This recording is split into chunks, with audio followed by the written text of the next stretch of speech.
us live from Kyiv is Christina Katrakis with the Foundation for United Nations Sustainable Development Goals. She leads a group of volunteers at a refugee settlement that houses 5,000 displaced Ukrainians. Christina, thank you so much for your work. It is critical to the survival of the Ukrainian people, the civilians that are struggling through this conflict. And, as Ukraine regains this ground, continues to liberate areas, what are you seeing? What are the greatest challenges now? Hi, Molly. Thank you for having me. The greatest challenges right now is actually getting the aid to the people in need and helping people to evacuate safely.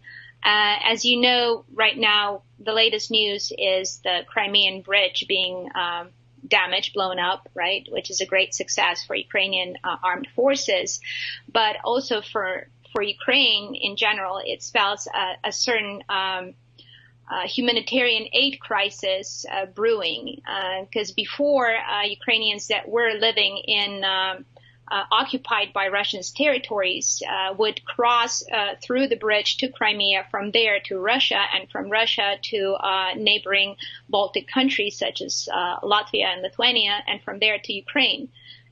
We're talking about those who really wanted to get to Ukraine into safety, and we actually helped people from Mariupol to do these routes. We suggested those routes, and they were able to come to our base in Borovka. Right now, that avenue is closed, so they can no longer flee through the bridge into Russia and then to the Baltics and in Ukraine. So that means that our Ukrainian troops will have to liberate faster, and that means that we will really rely on support and aid from United States, from NATO, and from Europe, from the world in general, on helping Ukrainian troops to actually move faster and having the arms to do so, the means to do so. And so that we could deliver the aid to the people who were under occupation for months on and have very little to live on. So some of this positive news about the military gains ends up making things more challenging logistically, right? Right. For the people who would want to, flee from the occupied areas, yes. And for the volunteers who deliver aid, we have to move faster now, following on the footsteps of the soldiers, so to say, when the towns get liberated, and actually risk our lives, which, our volunteers and partners on the ground do every day when they try to deliver aid to the newly restored villages and towns. I want to talk a little bit about the children. They have been impacted so greatly. Some don't know if their parents, if their families are alive or where they are. There are orphans, but what is being done to care for these children?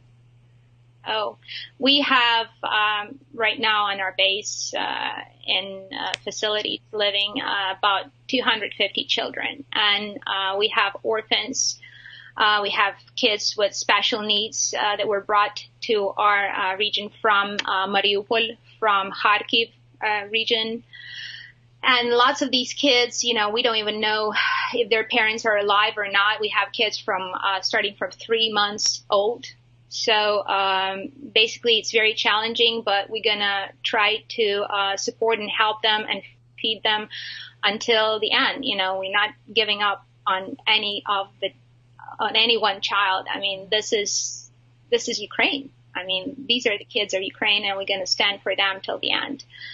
It is challenging. It is hard. We need all the help we can get. And, these kids were so traumatized that we had kids that were 6 years old and they stopped talking after bombs and shells. Christina Katrakis, I was going to ask how people can help if they're interested, and what we have is up here on the screen, the website where people can find a lot more information. I want to thank you for talking with us, and thank you for your bravery and for sharing some of those personal stories about how hard and challenging logistically the work is there on the ground. It's SDG-Help.org for those interested in learning more.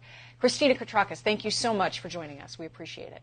Thank you. Appreciate it. And I just want to say that one person, one organization could make a big difference. And I'm an American, so I believe that America stands for democracy and for helping those in need and, being the superhero. So I urge every one of you to step up and to make a difference, to save lives and help us provide and keep on save children and save people in changing their lives. Thank you so much for your hard work. We wish you safety and continued success. Thanks for joining us.